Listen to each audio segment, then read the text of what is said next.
来看即马这物价呢是直直起，生活压力是愈来愈大。根据这人力银行的调查呢，食头路人有5成是支持来调基本工资的，也毋过煞有3成是认为讲无啥物感觉。就算调悬了后，这物价呢对得起，生活也是捧袂过。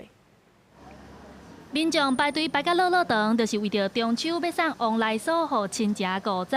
物价一直起，等路愈来愈贵，就算薪水无够开，手一按一年一改，也是爱来表达心意。中秋送礼，可能月饼啊、凤梨酥那些还是必要的，所以还是会买。就下个月再省一点。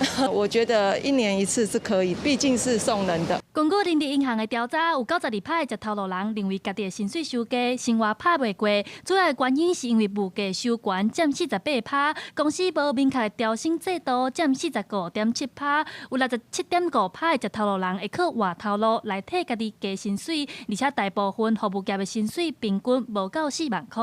超过60%以上的上班族，他们的确呢是会靠着呢像是跳槽或者是转换跑道来替自己呢增加一些薪水。那平均下来呢，跳槽这个薪水会增加多少呢？大约是落在5142元左右。薪水是入不敷出的，所以其实说真的，其实还是希望是以存钱以及投资或者是说理财方向去做管理这样子，然后还是希望可以透过这个方式可以买一间房子。 上加工资年年调悬，拜高开审期委员会，是毋是会搁调基本工资？外界拢真关心，有食头路人支持，但是也有人烦恼讲物价会对咧变悬。也若后个月全民发1万块，人力银行调查也显示，普遍的民众拢会选择欠起来来贷款，显示钱变薄，民众理财变保守，摕到钱嘛唔敢乌白开。记者陈亚轩、王兴忠台北报道。